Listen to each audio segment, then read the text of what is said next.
If you've gone no contact with your parents, should you tell your children the history and why you went no contact? Absolutely. Hi, my name is Dr. Natalie Jones. I'm a licensed therapist, and I wanted to come on here and talk to you all. And this is inspired by some of the questions that I saw posed on the Oprah podcast. And again, as many, I've worked for many, many years now in my career, counseling people who've been abused, perpetrators of abuse and violence, and among that, many people who have decided to go no contact. And I'm of the belief, because this question was posed on the podcast, and I feel like it was really sugar-coated down in terms of the response. But I'm coming at it from both sides of the coin, again, working with perpetrators of violence and abuse, and more serious offenses, as well as victims, and I've seen it, working in corrections for a number of years. I've actually worked with people who, have been incarcerated for domestic violence and aggression, and abuse, murder, even sex crimes, all kinds of stuff. And all they think about is how they can wiggle back into their victim's life. And a lot of times an unsuspecting child will come along and they will want to, they're inquisitive and they want to reconnect with that person, not knowing the backstory. And, so this is a common phenomenon that I've seen in prison. But anyway, to kind of go back to it, I think that you should be honest about, everything that sort of happened, with you and your parents, with your children. Of course, it needs to be developmentally appropriate for whatever stage of growth and development your child is in, and it needs to be kid-friendly. And so you may want to save the more serious stuff for, when they're able to handle that and when they're able to comprehend that.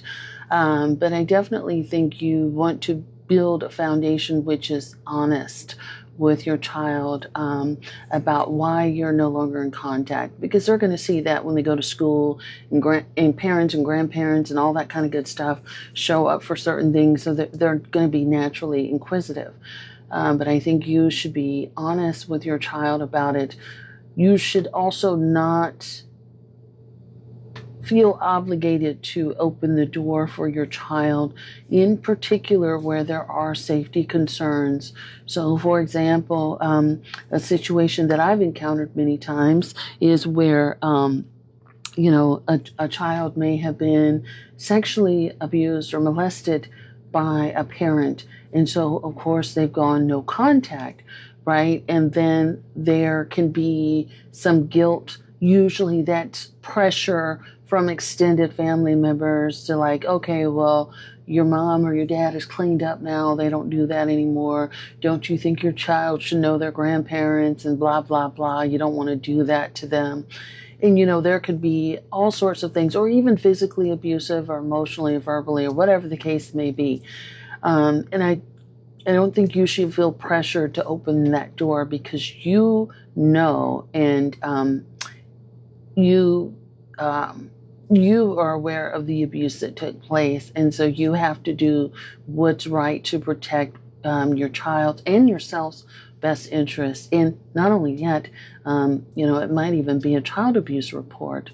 So if you were to see somebody like me, and you have a parent that's a known offender, known sex offender, and you have your child around that constitutes a mandated report.